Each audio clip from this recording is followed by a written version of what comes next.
The inspiration for creating this game came unexpectedly.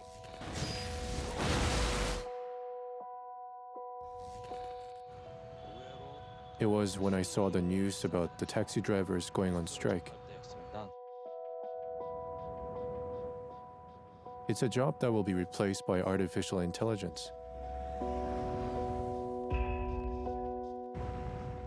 And I was thinking, what if this happened to me?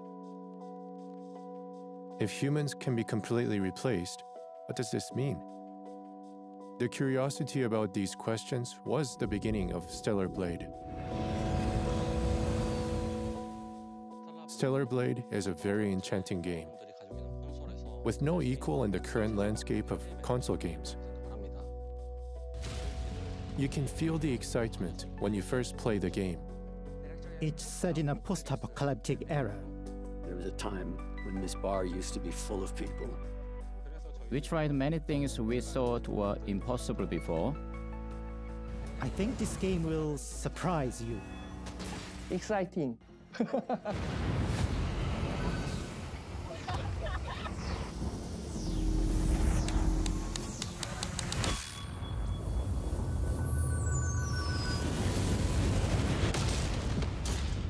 07531, pod landing complete. Stellar Blade tells the story of a female warrior fighting against unidentified life forms.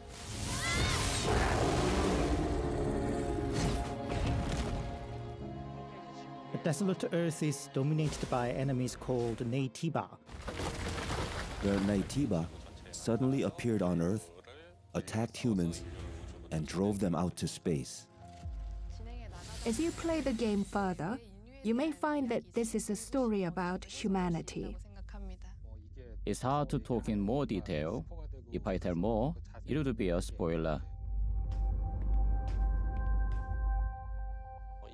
Eve is one of the survivors of the airborne squad, along with her crucial ally, Taki. Take my hand. The third character is Lily, a technician who worked as an engineering support in the airborne squad. She arrived on Earth before our protagonist. Lily Artemis II. But you can just call me Lily. Next is Adam, a survivor on Earth who works to rescue her from the crisis.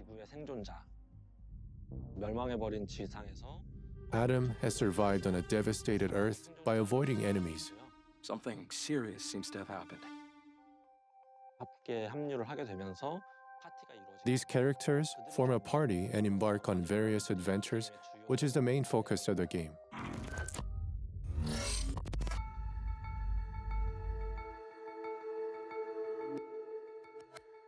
We don't start by drawing the characters first. We actually search and reference the costumes first.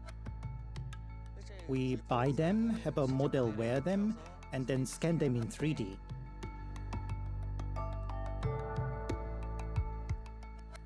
The idea was to create something of a higher quality and with more realistic visuals.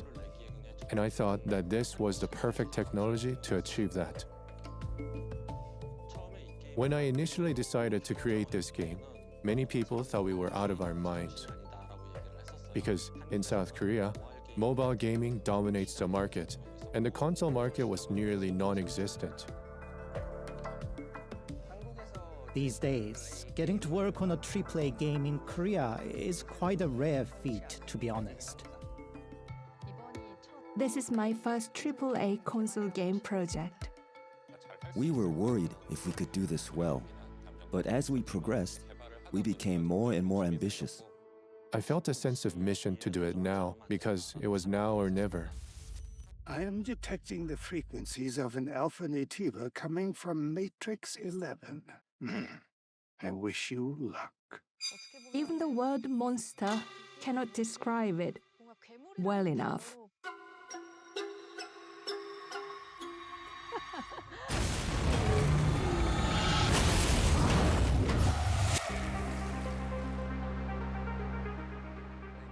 The game's main villains are called Naytiba and are monstrous creatures who took over a desolate planet Earth. At the design stage, we wanted to do something a little different from the usual monsters. to be able to maximize that feeling of discomfort. When creatures don't conform to the human form, they elicit discomfort due to fundamental differences in appearance. I really like the concept of the monster in director Bong Joon-ho's The Host, so I contacted the person who created the monster from the film.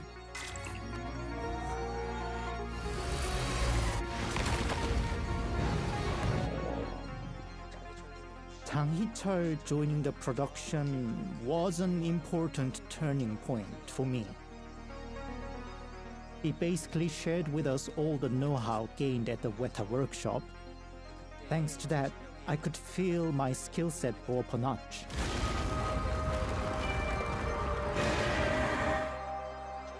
One of the unique things about us is that we design monsters in a very unique way by creating actual sculpture mock-ups. This helps tremendously with the representation of mass, a character's sense of presence and proportions in general. So the result is a type of creature that's certainly peculiar, and in a way even grotesque.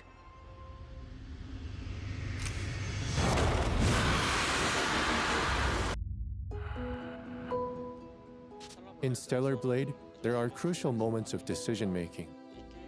The game's choices might lead you to deep contemplation, but the game never forces that upon you. This project started with one question: what is humanity? Is humanity something that can be lost? Or can it be replaced? I'm excited to see how players feel about that. I think you'll naturally be curious about what happens next.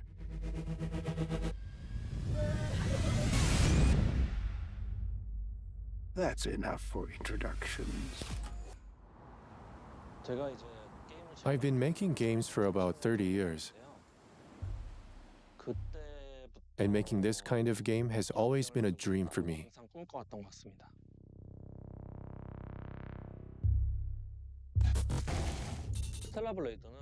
Stellar Blade has been influenced by various countries, but in particular by Korea.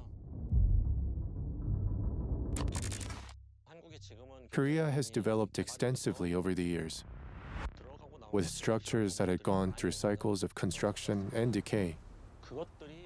Seeing those buildings crumble felt post-apocalyptic to me. I wanted to capture this unique charm in Stellar Blade.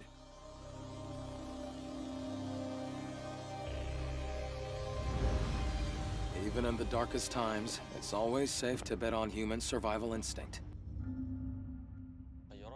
In the game, you will encounter a city called Zion, a place frozen in time. Zion is the last city of humanity on Earth. Aesthetically, Zion really stands out, but I felt sympathy for the NPCs living there. They live in a very challenging and unfortunate environment. Is everyone hiding because of us? We have a situation here. There are many different environments in Stellar Blade: a city environment, great deserts, and wastelands. And even space. I actually wanted to reinterpret some of the conventional imagery associated with post-apocalyptic worlds. Rather than expanding horizontally, I thought about ways to expand vertically. Orbit Elevator is the level I'm the most proud of. My favorite area of the game is the Matrix. I love maze-like environments, so that area is by far my favorite. Personally, my favorite stage is the subway section. It's a map where you delve deep into the underground.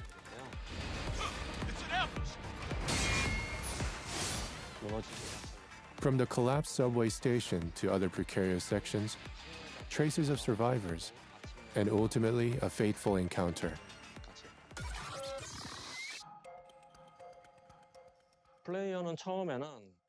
At the beginning of the game, players navigate a somewhat linear map. However, the moment you encounter survivors on the surface, the world expands significantly. This is the largest land I've ever seen in my life. And yet danger lurks around every corner. And you can find yourself in a world where you can go anywhere.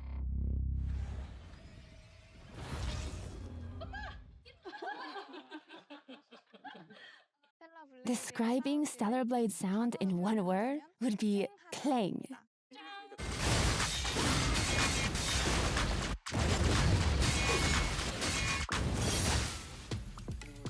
Parrying is a crucial element of our combat system.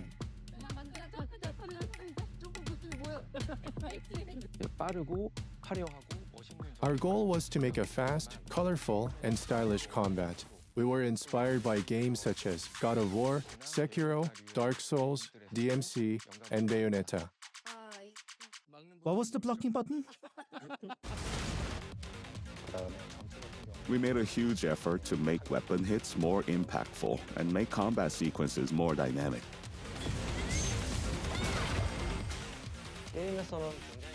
In the game, the accurate trajectory of the weapon and the position of the opponent are crucial.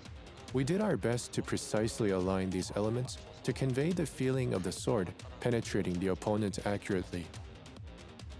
These are cases where, depending on the situation, I might cut through or sever an enemy's body using a sword. I believe this is a crucial element, not just for the sake of gore, but also to give the feeling that the player is effectively utilizing a sword and give the feeling that you are really fighting. The functions of the DualSense were incredibly helpful for that. You'll be able to feel it right on your fingertips. Add this to the sound, motion, enemy reactions and effects. All of these elements combine in perfect harmony.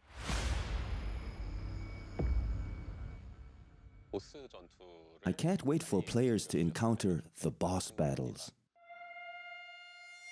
All the excitement, all the awe, it all combines into our boss battles. There are at least 3 boss monsters per map. Stellar Blade's bosses have a variety of appearances and a variety of attack styles. You need to figure out a monster's pattern and fight accordingly.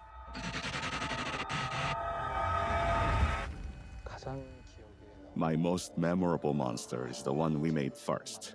His name is Gigas. He's a gorilla-shaped monster. At first, he had only a few skills, but we added many more while developing the combat system. The reason why I like Starker the most is because he's the first monster that made me feel that I'm doing a good job with the sculpting. Out of all of them, he's the best. Fantastic finish. There is a monster called Abaddon that players will meet early on in the game. Everyone in the studio had a competition to see who could defeat this boss first.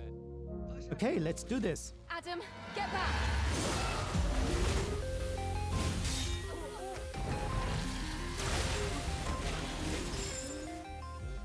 From that moment, all of us understood how to design the combat system of Stellar Blade.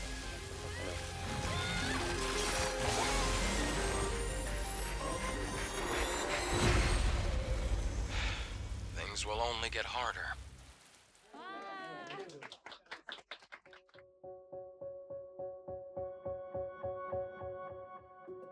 Stellar Blade is the outcome of my creative dictatorship. However, that dictatorship is quite feeble, so everyone pretends to listen to what I say whilst creating what they want.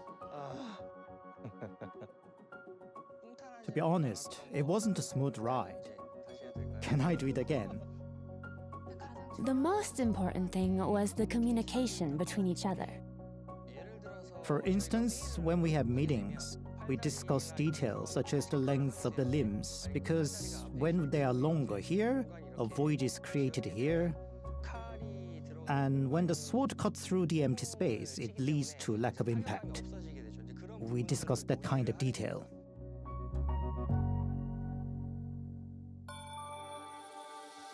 Our meeting with Sony was truly fateful. Shuhei Yoshida happened to be in South Korea. We contacted Sony, informed them that we were making a game, and he came to play it in person. From there on, our relationship with Sony began. When I found out that Stellar Blade was PlayStation 5 exclusive, I was very proud. My first PlayStation was a PS2 when I was in middle school. I never dreamt that I would ever get to develop the games I played of as a child. I grew up too poor to afford a gaming console, and only when I became a college student could I finally purchase PS1. I enjoyed playing games like Ridge Racer and Final Fantasy, and this ignited a strong desire in me to create games like this. In Korea, there are not many opportunities to create console games, so there is a strong desire to make good games for global users. When Stellar Blade is released, I hope it becomes an example that South Korean game developers can develop a console game. I think Kim Young-tae will leave a historic mark on South Korean game developing history. Stellar Blade was made for you. If you are a player who enjoys single-player console games, you will know how much the developers love the culture and how much they put their love and hearts into it. I hope you have a great time with its charming characters, captivating worlds, and formidable foes. Just grab your controller and enjoy.